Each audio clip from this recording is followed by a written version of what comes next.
আজিজ, প্রতিবাদে দাঁড়ানো ক্ষুব্ধ সাধারণ মানুষদের কথা আমরা শুনছিলাম, দাবিগুলোও শুনছিলাম। অনেকেই বলছিল যে ৪৮ ঘন্টার মধ্যে এর বিচার করা হোক, একটি দৃষ্টান্ত স্থাপন করা হোক। আমরা অনেক বছর যাবত এই সাংবাদিকতা করতে গিয়েই দেখছি যে নারীর প্রতি যে সহিংসতা, শিশু থেকে শুরু করে একদম পূর্ণবয়স্ক নারীর প্রতি সহিংসতার হাত থেকে কেউ রেহাই পায়নি। কিছুদিন আগে মাগুরার আসিয়ার কথাও আপনার মনে আছে। তবে এরকম ঘটনার পুনরাবৃত্তি হলেও দৃষ্টান্তমূলক যেই সাজা, সেটি যে হয় বা বিচার করা হয়, সেই সংস্কৃতি থেকে আমাদের দেশে অনেকটাই পেছানোই বলা চলে। সেক্ষেত্রে সাধারণ মানুষগুলো কি বলছে, যদি ৪৮ ঘন্টার মধ্যে এই দাবি দাওয়াগুলো পূরণ করা না হয়, পরবর্তীতে তারা আসলে কি করবে? ধন্যবাদ। বিচার না হওয়ার যে সংস্কৃতি আমাদের দেশে চালু আছে, সেটি নিয়েই মূলত এইখানকার যারা বাসিন্দা আছেন বা এই এলাকায় যারা বাস করেন, তারা নিয়ে সেটি নিয়ে খুবই উদ্বিগ্ন।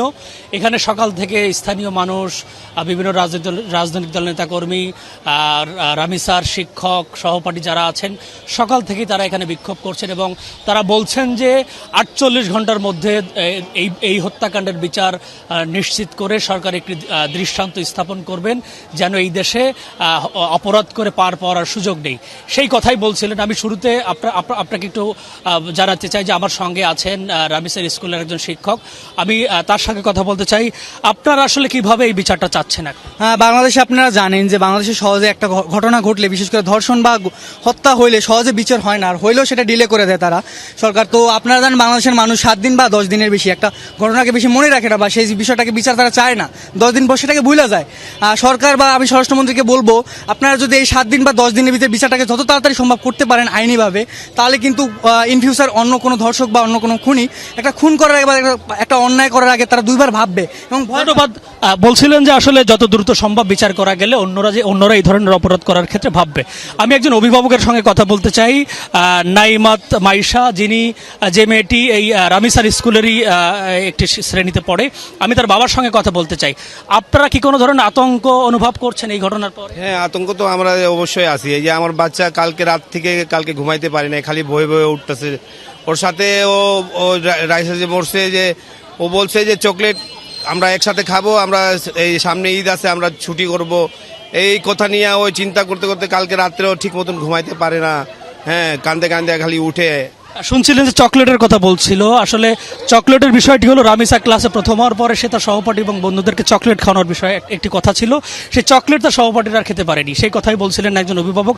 আমি স্থানীয় আরেকজনের সঙ্গে কথা বলতে চাই।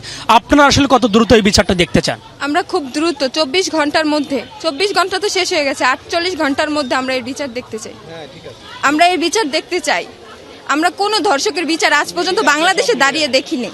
হ্যাঁ, বলছিলেন যে তারা আসলে এই যে বিচারহীনতা যে সংস্কৃতি, সেই সংস্কৃতি থেকে বের হয়ে আসার যে দৃষ্টান্ত, সেটি এই সরকারকে স্থাপন করার জন্য এখানে যারা আসছেন সকাল থেকে, প্রত্যেকের কণ্ঠে একই সুর, এবং তারা বলছেন যে 48 ঘন্টার মধ্যেই বিচার নিশ্চিত করতে হবে এবং এটি বাংলাদেশে দৃষ্টান্ত হয়ে থাকবে, যেন পরবর্তীতে এই ধরনের অপরাধ করার ক্ষেত্রে কেউ সাহস না পায়।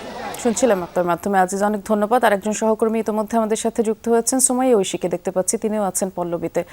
আপনি খুব সম্ভবত এই পরিবারের সাথে, অর্থাৎ রামিসার পরিবারের সাথেও কথা বলেছেন। আমরা গতকাল দেখছিলাম রামিসার 55 বছরের বাবা বলছিলেন তিনি বিচার চান না, কারণ তিনি তার এই 55 বছরের জীবনে আজ পর্যন্ত দেখেননি এদেশে ধর্ষকের কোনো বিচার হয়। এবং আরেকটি কথাও বারবার বলেছেন যে 15 দিন পর হয়তো আর একটা নতুন ইস্যু সামনে আসবে, হয়তো এই রামিসার কথাও সবাই ভুলে যাবে।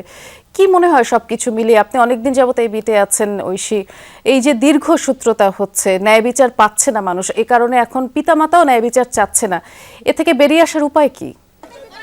বৃষ্টি, আসলে রামিসার মৃত্যু আর শুধুমাত্র একটি পরিবার থেকে একটি সন্তান যায়নি, পুরো বাংলাদেশ এখন বিক্ষুব্ধ এবং সেই ক্ষোভের একটি চিত্র দেখতে পাচ্ছেন আমার এখানে রামিসার বাড়ির ঠিক সামনে। প্রচণ্ড ক্ষুব্ধ সাধারণ জনগণ।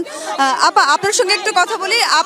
আপনি বলছিলেন যে আপনার রামিসার বয়সে একটি মেয়ে আছে, আপনার আসলে অনুভূতিটা কি এবং কি চান? আসলে ঘুমাতে পারছি না আজকে 4 রাত। আমার মেয়েটা দেখতে ওর মতোই, সেম ওর মতোই। আমার মনে হচ্ছে যতবার আমি ওকে দেখি, আমার মেয়েকে দেখি, আমি ওকে দেখি, আমার মেয়েকে দেখি, একবার দেখি আমি আমার মেয়েকে। আমার মেয়ে নিজে ট্রমাটাইজ হয়ে আছে, সারাক্ষণ বলতেছে আম্মু কেন মারলো, আমি ওকে কি জবাব দিব, ওকে কেন মারলো, আমি কি জবাব দিব আমার মেয়েকে? আপনারা বলেন, আপনারা আমাকে জবাবটা শিখিয়ে দেন, আমি আমার মেয়েকে জবাবটা দেই।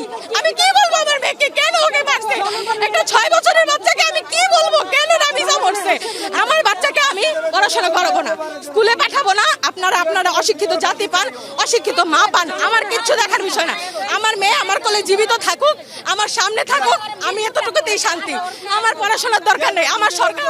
বৃষ্টি দেখছিলেন আসলে প্রচন্ড ক্ষুব্ধতার সঙ্গে মানুষ কিন্তু বলছিলেন যে এই ঘটনার পরে শিশুদেরকে আসলে কতটুকু নিরাপদ বাংলাদেশে, নিজের বাড়িতে কতটুকু নিরাপদ, নিজের বাড়ির আশপাশে কতটুকু নিরাপদ বাংলাদেশের শিশুরা বা নারীরা, সেই প্রশ্ন বারবার উঠে আসছে। এবং বিচারটা যাতে শুধুমাত্র বিচার রায় প্রকাশই নয়, কার্যকর যাতে হয় খুব দ্রুত সময়ের মধ্যে সেই রায়, সর্বোপরি একটি সেটির দৃষ্টান্ত জোর দাবি। স্থাপন হোক, সেটিই চাচ্ছে মানুষ। শুনছিলাম আমরা। ধন্যবাদ আপনাকে ঐশী।